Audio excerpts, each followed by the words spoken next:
you know, you spoke about Ange there at the press conference, Matt. One thing I was impressed with when he was asked, you know, I knew the question was going to come up that, you know, he wasn't first choice. And he said, I don't care if I'm fourth or fifth choice. When Celtic come in for me, I was taking the job. And I just loved it because it was two fingers up to everybody, you know. That was a great answer. That was a really good answer, because that's an answer you give that there's no comeback to. Because the guy's basically saying, I don't care, I'm here, I'm the manager.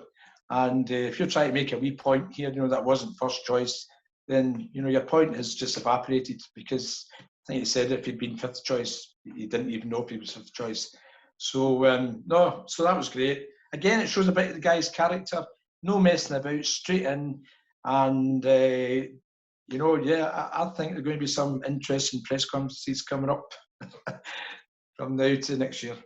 Yeah, and Dominic McKay, he seemed very polished, Matt. He, you know, his background in PR, very political, I thought, with his answers. Knew how to walk the room, knew how to answer but not answer.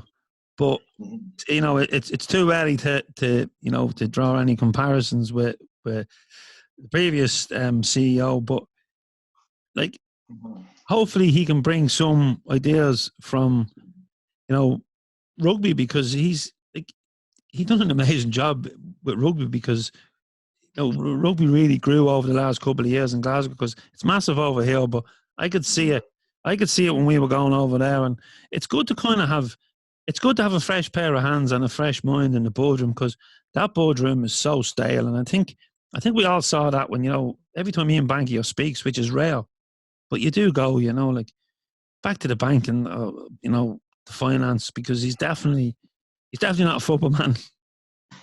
Well, I heard Ian Bankier speak last week at the press conference, and I say, you know, don't know the guy. He doesn't fill me with encouragement when I hear him speaking. Maybe that's just the way he speaks, and that's fine.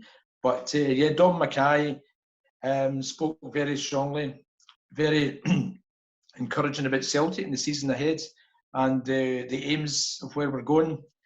And the way I see the job of a chief executive guy is that he works for the club. The PLC tell him what the budget is. He tells the manager what the budget is, and they either decide that budget gets extended by selling some players and adding to the budget from the sales of the player going out, or working within the budget that they've got.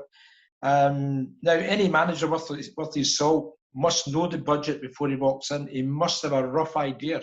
You can't walk into Celtic and be told your budget for the year to sign players is £5 million, because that's no good.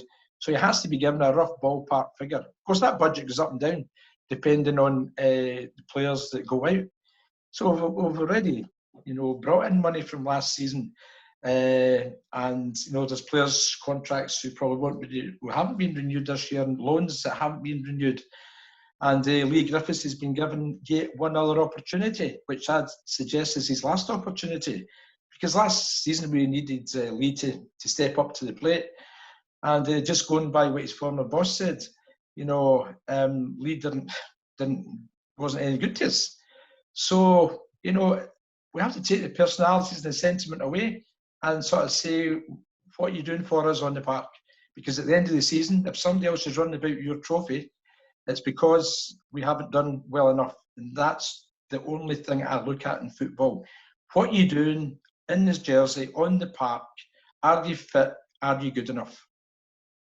Yeah, Matt, and like, I look at Lee and it kind of, he divides even my own mind, never mind other supporters, because I look at him, right, and yes, there's reports that he came back unfit last season, but this is a new season. John Harton, I seen him on Twitter there, and John knows the thing about scoring goals for Celtic, and he reckons he's a 25-goal man next season. I really hope so, because he does always. And, you know, he is a player that, you know, in previous seasons has got us off our seat.